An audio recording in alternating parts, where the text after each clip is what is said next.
Hi, everybody. So we are going to talk about how to set up the kiosk in Navigate.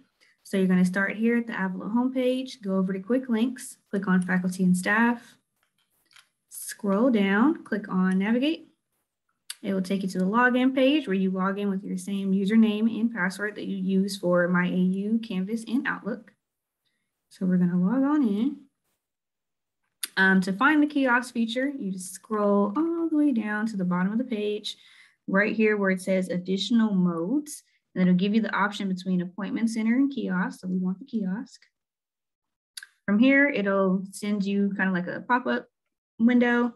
You can choose the location that you are doing your workshop or event in, but to kind of make things easier, we just created a workshop or event location.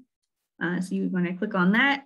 And then these are really the only services that are offered right now until people give us more options. So we're going to say we're doing a career services workshop.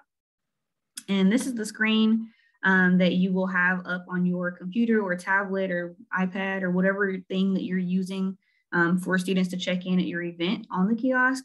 So we don't have card swipers that work right now, so they can't do that option. So they just have to type in their student ID. So they can just type that in here, and then a student will hit submit, and then it'll say you have been checked in for this event or workshop, whatever option.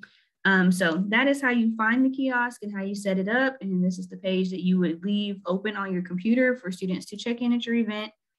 Just to note, it does log you out of your Navigate profile or your account because students are going to be using your computer, so you don't want anyone to go in and start looking at people's grades or history or anything like that. So definitely just a good thing to remember. But yeah, that's how you find it and how you set it up and go from there. So let us know if you have any questions. Thanks.